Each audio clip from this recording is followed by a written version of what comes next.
Halo tontoner, ya kamu yang lagi nonton.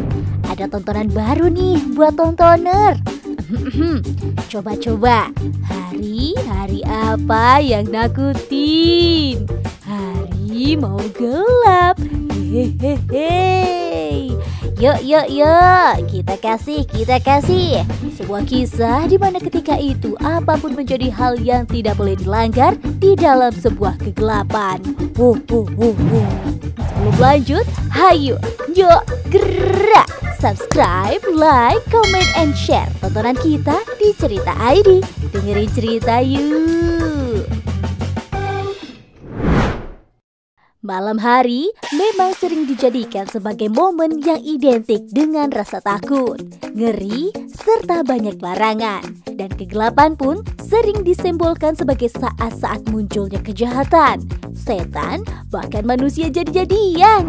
Tapi bagi sebagian orang, malam dijadikannya sebagai waktu yang penuh dengan ketenangan, kenyamanan, serta untuk menggerakkan keluh kesah setelah hiruk-pikuk aktivitasnya di siang hari. Tentang malam dan segala esensinya sering pula dikaitkan dengan kebiasaan-kebiasaan yang sangat dekat dengan yang namanya norma atau etika manusia. Tontoner pernah dengar orang-orang dulu pernah bilang, jangan potong kuku malam-malam, nanti harimau datang. Pada kenyataannya ada benarnya. Karena setiap perjalanan ada cerita, semua ada masanya. Saat masa-masa di mana bumi ini masih serba hutan belantara, yang namanya listrik belum ada, lampunya pakai lampu damar yang kalau nggak dikasih semprong itu, pagi-pagi lihat kaca, hidungnya udah pada gosong. Lagi pula, orang dulu potong kukunya pakai silet atau enggak benda-benda tajam lainnya.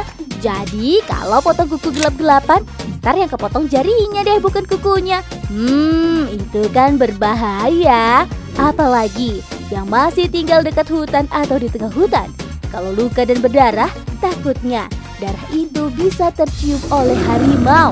Serem. Lantaran sebab itulah pantangan ini pun tercetus. Ya, itu kan dulu.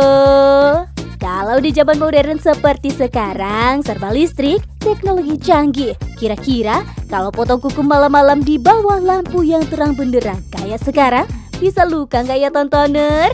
Paling yang buat luka itu ketika lagi potong kuku malam-malam, terus sambil ngeliat selebgram glowing, mulus, kinclong, atau story mantan yang baru diputusin, udah priwet-priwetan. Duh, luka-luka. Tapi lukanya gak berdarah ya tontoner. Gak jadilah harimau datang, tapi pemadam kebakaran karena hati yang panas terbakar. Penyebaran pantangan ini ternyata bukan hanya di Indonesia, tetapi juga sampai ke Jepang loh tontoner. Dalam kepercayaan mereka, potong kuku malam-malam bisa memotong nyawanya sendiri. Menurut mereka, kalau orang zaman dulu potong kuku pas malam, mungkin motongnya di samping api. Jadi potongan kukunya bisa masuk ke dalam kobaran api. Bau dari kuku yang terbakar itu hampir sama kayak bau kremasi. Jadi secara nggak langsung kamu mengirim pesan ke kematian kalau kamu mengundang mereka untuk mengambil jiwamu sedikit atau seluruhnya. Lalu yang kedua, bisa memancing amarah arwah. Katanya sebagian jiwa manusia itu berada di kuku. Jadi kalau potong kuku, kamu bakal melepas sebagian roh yang sekarang berasa dibuang dan barah ke dunia malam yang penuh roh. Bakal berabe tuh kalau arwah yang kamu buang itu ngadu ke arwah-arwah lain. Waduh, lebih ngeri.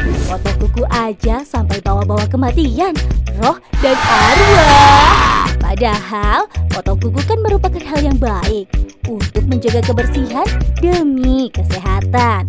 Masalahnya cuma waktu potongnya yang dilakukan saat malam-malam. Memang sebaiknya kita memotong kuku pada saat pagi atau siang hari. Yang saat itu kita bisa sambil mengajari kebiasaan baik kepada anak-anak. Mungkin kalau malam anak-anaknya sudah pada tidur. Tapi kalau sempatnya malam hari, boleh-boleh aja kok, asalkan dengan cukup cahaya. Gimana nih menurut tontoner? Masih berani potong kuku malam-malam? Segala Segala sesuatu harus disikapi dengan bijak.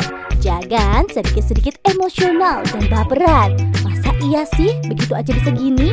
Beneran Jeng, jangan gitu deh, nanti anu loh. Hari gini masih percaya begituan? Ya itulah yang namanya mitos. Sesuatu yang tidak bisa dibuktikan dengan pasti. Yang pasti itu namanya fakta. Ya kan tontoner? Kita tidak boleh sepenuhnya menyalahkan mitosnya atau orang yang sudah menyebar mitos ini.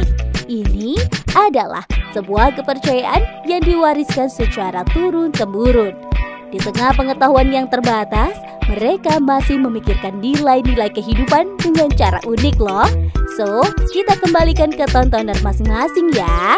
Segitu dulu tontonan untuk tontoner kali ini. Terus ikutin cerita-cerita di Cerita ID.